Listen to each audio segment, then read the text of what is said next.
What did you make of his performance? I feel like the last 10 years, a lot has been made of his chin or lack thereof, according to fans and pundits, but you saw he took a lot of damage and that and still came back. So what did you make of it? That's crazy you say that. I said during the fight, I was like, damn, when did he get a super heavyweight chin? And recovered. Yeah, he looked good, you know?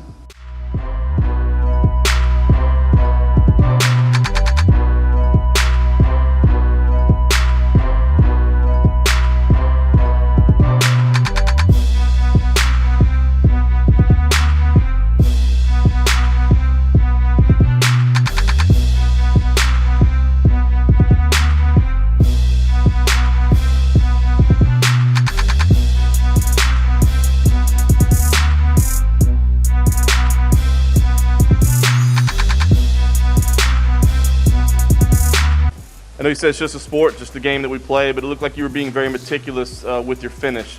Did that factor in at all, like your respect for him and your understanding for him and maybe not trying to be as violent as you could be in finishing it, but being a little more meticulous? No, again, you know, when I fight, I put the emotions away. You know, the friendship or the personal tragedy, it's a sport, it's a way of living. And we both love what we do, right? So I just tried to approach the sport aspect. Sure. It's not personal to me. You had some words for him afterwards. Can you share at all what you shared with him? Well, you know, my heart went out for him for the situation, but also we were kind of talking before, hey, let's train together. We were doing the PR tour. Very cool guy, you know, works hard, trains hard. So just to reassuring him, you know, let's train together. Let's get better, right? Let's make each other better. You know, obviously still a big star in the sport. What is it you want to accomplish? What do you see? I'm sure you want to take some time, celebrate your birthday, that sort of thing, but what's next for you? What do you want to accomplish this year? Well, we're still hunting for the title, right? And I would say also I'm in the last phase of my career, right? So those two things are a little bit on my mind. Finish up the career and one more run at the title.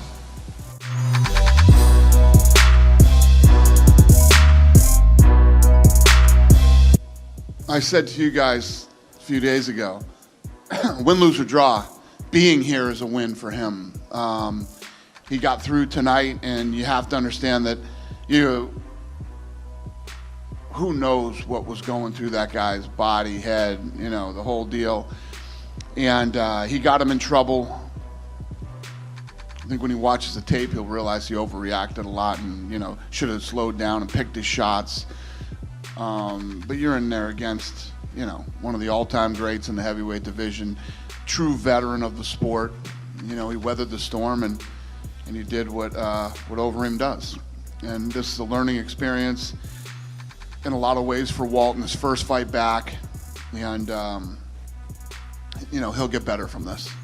In every way you can be better, from fighting to the other things that's going on with him. Yeah. I was going to ask, I mean, did you get a sense of how he was? I mean, obviously he's down right now. It just happened. But, you know, obviously such a delicate position. Did you get a feel of kind of how he was when you talked to him? Yeah, you know, exactly how you would expect him to feel right now. You know, I think probably take him an hour to sit down and calm down, process what happened. And then when he goes back and watches the tape of the fight, he'll know all the mistakes that he made.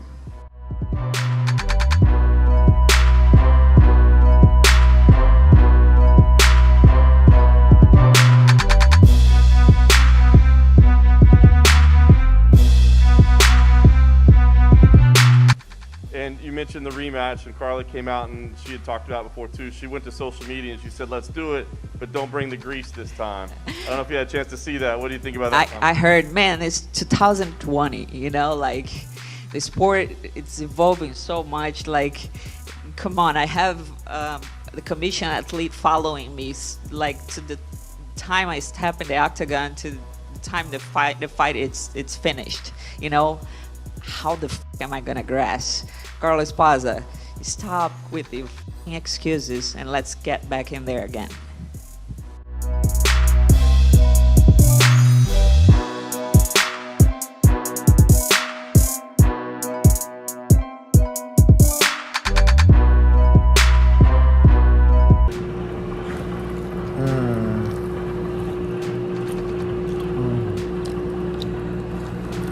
Nom, nom, nom, nom, nom, nom, nom, nom.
Jimmy, you know what else is interesting? That Cruz is doubling down on the criticism of Keith Peterson, the ref. Yeah. What do you think of that? I know Keith personally. He's not a. What is he? He's saying that it concerned him because he smelled of alcohol and cigarettes, and that he wouldn't look him in the eyes. Is that?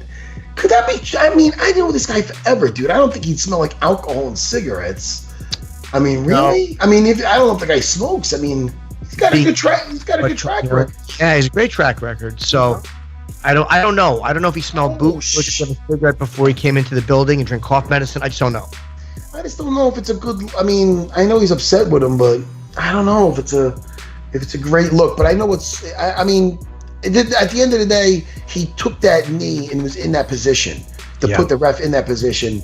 So it's like you're putting it. But I heard him say that he takes responsibility for that, and that's the biggest thing. He took that. It's not like the fight was really going his way up until then. Right. But it must be, listen, I see his point. It must be frustrating. I see both sides. I see his point of, I mean, Aljo just said he saw 13 hits to the back of the head, whatever it was. Unanswered strikes, not hits to the back of the head. And then he steps in. He did go to step in before. So once you make that decision, it's hard to say, oh no, now you're getting up, let me jump back out. It's too late. So I don't know. There's that. And then there's also Dominic feeling, that he put all that work in and didn't get a fair shake at it.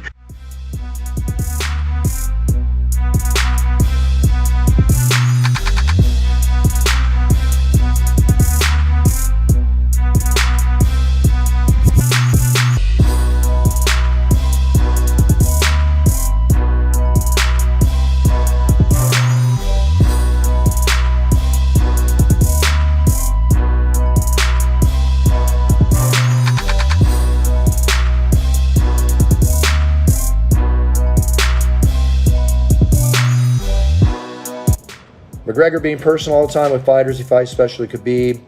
I'm not always agreeing in a lot of the ways he handles it, but Conor has his way of handling it. That's why Conor's Conor. He's going to stay Conor. And it's all about respect, folks. That's all I can say. It's like the great Johnny Unitas used to say when he played quarterback for the Baltimore Colts. And he used to say people talk to him, and all his answer was, see you on the field Sunday, superstar. See you on the field. Because that's where it all happens. You can talk all you want. Out there in the street, at the UFC, you name it. The proof is in the pudding. Whenever I've been in a fight in my life and somebody's been talking to me, as soon as they throw that first punch, you just throw the fight. There's no room for talk. Let's fight. It's a sport fight. I'll see you on the date the fight's set. We get in the octagon, we get in the ring, and that's where we make it happen. Fight for sport, fight. Fight for sport, people, not in the streets. Fight for sport.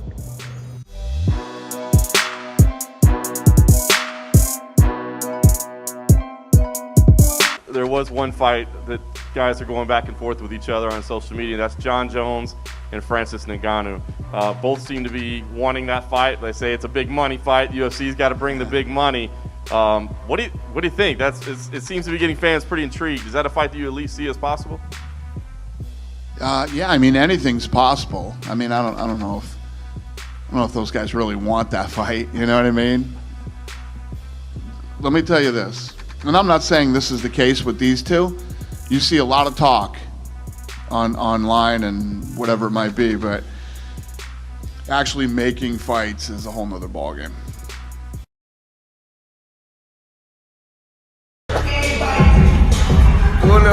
Yes. Hey. Wakanda forever. I had to do it. That's Ngannou right there. My man. Thanks. King Ngannou. Yes, sir.